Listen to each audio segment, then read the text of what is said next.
안녕하세요. 국어책 문해력 센터입니다. 얼마 전 서점에 갔다가 책을 여러 권 샀습니다. 계산을 마치고 직원이 작은 사은품 하나를 건네주더라고요. 모래시계였습니다. 손바닥만한 작은 모래시계였는데 옆에 이런 문구가 적혀 있었어요. 오늘도 15분 읽기. 처음에는 이게 뭔지 싶었는데 가만히 생각해보니 참 좋은 아이디어였습니다. 모래가 다 떨어질 때까지만 책을 읽으라는 의미였던 거죠. 그래서 집에 와서 아들에게 이야기했습니다. 시간 재면서 읽으려고 하지 말고 자기 전에 모래시계 한 번만 뒤집어봐. 딱 15분. 그것만 읽어보자. 처음에는 썩 내켜하지 않았습니다. 재미도 없는 것 같고 괜히 숙제 하나 늘어난 것 같았겠죠. 하지만 신기하게도 평일에는 자기 전에 자연스럽게 모래시계를 뒤집고 주말에는 아침에 일어나자마자 모래시계를 2번이나 뒤집습니다. 그러니까 30분 동안 책을 읽으며 하루를 시작해요. 누가 시킨 것도 아닌데 스스로 그렇게 하더라고요. 15분이라는 시간을 기준으로 했다는 건 어떤 과정을 거치는 데 있어서 15분을 견디기 힘들다는 뜻이겠죠. 마치 15분짜리 유튜브도 차분히 못 보고 빠르게 넘기기를 계속 누르거나 끊임없이 엄지손가락으로 쇼츠 넘기면서 말이죠.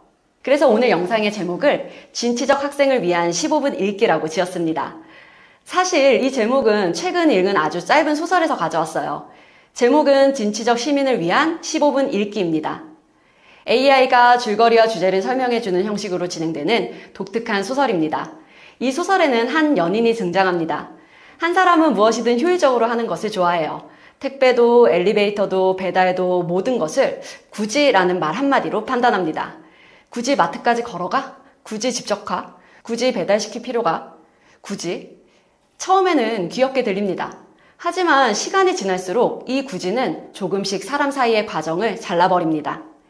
결국 두 사람은 헤어지고 이후 그 연인은 공장에서 안전사고로 목숨을 잃게 됩니다. 사고 이후 회사는 법적 책임, 효율, 경영, 손실만 이야기합니다. 회사에서도 굳이를 남발하죠. 그때 화자는 문득 깨닫게 됩니다. 처음에는 연인이 굳이를 말하더니 나중에는 회사도, 사회도, 심지어 자기 자신도 굳이를 말하고 있다는 사실을요. 중간 과정을 모두 생략하고 효율과 가성비만 찾는 단어인 굳이가 우리들의 관계까지 메말라 버리게 하는 게 아닌가 하고 소설에서 말하고 있는 것 같아요. 효율을 추구하는 건 정말 나쁜 것일까요? 아닙니다. 문제는 효율 때문에 사람이 사라지는 순간입니다. 저는 이 이야기를 아이들 공부에 적용시켜보면 우리도 너무 자주 굳이를 말하고 있지는 않을까요? 굳이 끝까지 읽어야 해? 굳이 문장을 꼼꼼히 봐야 해? 굳이 필기까지 해야 해? 굳이? 그러다 보면 줄거리만 찾습니다. 요약본만 봅니다. AI에게 정리해달라고 하죠. 결론만 얻으려고 합니다. 하지만 독서는 원래 가운데가 가장 중요한 활동이에요.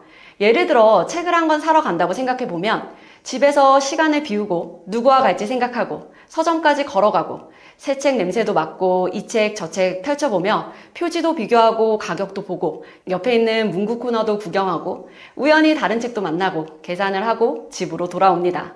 사실 책 한 권보다 그 과정에서 얻는 경험이 훨씬 많아요. 연애도 마찬가지입니다. 요즘은 썸 탄다라는 말을 많이 하잖아요. 그런데 저는 가끔 그런 생각을 해요. 썸이라는 말에는 과정이 너무 짧습니다. 상대가 날 좋아하는지부터 확인하려는 것 같아요. 푸사만 보고 몇 번 연락하다가 가능성이 없으면 금방 포기해요. 하지만 누군가를 정말 좋아한다면 그 사람을 오래 바라보고 무엇을 좋아하는지, 무엇을 싫어하는지, 어떤 말을 하면 웃는지, 어떤 날 힘들어하는지 조금씩 알아가는 시간이 있어야 합니다. 조금 더 좋은 사람이 되려고 운동도 하고 옷도 신경 쓰고 배려도 배우고 용기도 냅니다. 결과보다 그 과정이 우리를 성장시키는 거예요. 공부도 똑같아요. 문해력이란 줄거리를 빨리 아는 능력이 아니라 한 문장을 오래 붙잡고 왜 이런 표현을 썼을까 생각하고 앞문장과 연결해보고 작가의 의도를 추측하고 다시 읽어보는 과정.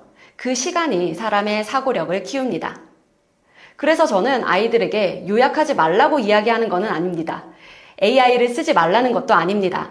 다만 요약은 출발점일 뿐 독서는 그 이후부터 시작된다는 것을 잊지 않았으면 합니다. 모래시계의 모래는 15분이 지나면 모두 떨어져요. 하지만 그 15분 동안 쌓인 생각은 아이 안에 오래 남습니다. 오늘도 모래시계 한번 뒤집어 보세요. 결과를 읽지 말고 과정을 읽으세요. 줄거리를 읽지 말고 문장을 읽으세요. 진취적인 학생은 정답을 가장 빨리 찾는 학생이 아닙니다. 대학 가면 끝나는 공부가 아니라 공부하는 과정을 즐기면서 대학 이후에도 쭉 공부를 이어가는 학생이 진취적인 학생이에요. 오늘 여러분의 모래시계가 다 떨어질 때까지 한 페이지를 천천히 읽어보세요. 그 15분이 우리 아이들의 생각과 삶을 더욱 풍성하게 바꿔줄 겁니다. 오늘 영상은 여기까지입니다. 감사합니다.